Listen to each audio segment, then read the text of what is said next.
আর.জি. কর মেডিকেল কলেজে চিকিৎসক তরুণীর রহস্যজনক মৃত্যুর ৮ মাস পর অবশেষে তার পরিবারের হাতে পৌঁছালো মৃত্যুর শংসাপত্র।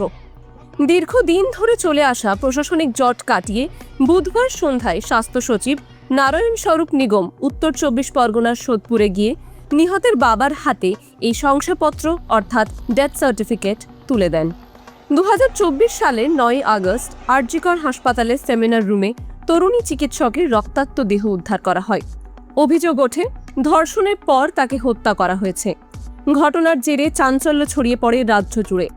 তদন্তে নেমে Kolkata police civic volunteer Sanjay রায়কে গ্রেপ্তার করে। পরে সিবিআই তদন্তে তার দোষ প্রমাণিত হলে আদালত তাকে আমৃত্যু কারাদণ্ড দেয়।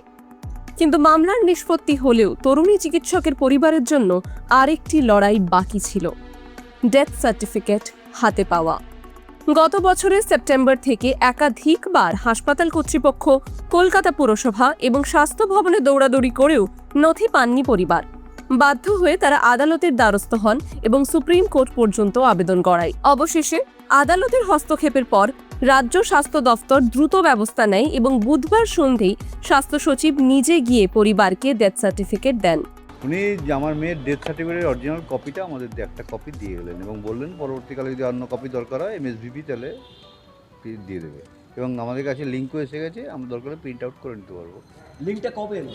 আজকেই এসছে 3টে সাড়ে 3টে নাগাদ। তারপরে আজকে এসে উনি উদ্ধার করতে হ্যাঁ অরিজিনালটা দিয়ে গেলেন। হ্যাঁ অরিজিনালটা দিয়ে গেলেন। হাইকোর্টে আসার পরেই কেসটা হঠাৎ করে এরকমভাবে আপনারা অনেকদিন ধরেই ডেথ সার্টিফিকেট নিয়ে বলছিলেন। হ্যাঁ অনেকদিন ধরে সেপ্টেম্বর মাসে ফোনে চেষ্টা করছিলাম, 31শে জানুয়ারি তারপর লিখিত দেই। লিখিত দেওয়ার পরে খালি একবার স্বাস্থ্য ভবন, একবার বড় অফিস, একবার আর.জি. কর হচ্ছিল, অনেকবার হয়েছে। হওয়ার পরে আজকে হঠাৎ করে আমি MSVকে বলি দুপুরবেলা যে অত কষ্ট করে ডেথ সার্টিফিকেট দেওয়া দরকার নেই। আমি নিজেই ফোন করে বলি, জানতে পারি আজকে নাকি ডেথ সার্টিফিকেট দেওয়া হবে। আমি বললাম বেশি কায়দা করে আমাদের সার্টিফিকেট দিতে হবে না, আমরা ঠিক জায়গা থেকে নিয়ে নেব।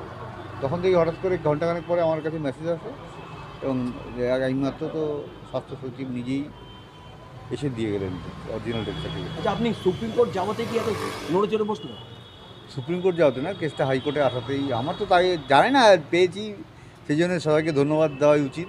পেয়েছি, আর বাবা হয়ে মেয়ের ডেথ সার্টিফিকেটের জন্য বারবার ঘোরাটা কত কষ্টকর ব্যাপার, যে ঘোরে সেই বুঝতে পারছিল। ঘটনার সমাপ্তি হলেও পরিবার এখনো ন্যায় বিচারের জন্য লড়াই চালিয়ে যেতে প্রস্তুত। তারা চাইছে মামলার উপর উচ্চ পর্যায়ের নজরদারি বজায় থাকুক, যাতে ভবিষ্যতে এই ধরনের অন্যায়ের পুনরাবৃত্তি না হয়। টাইমস নাও খবর।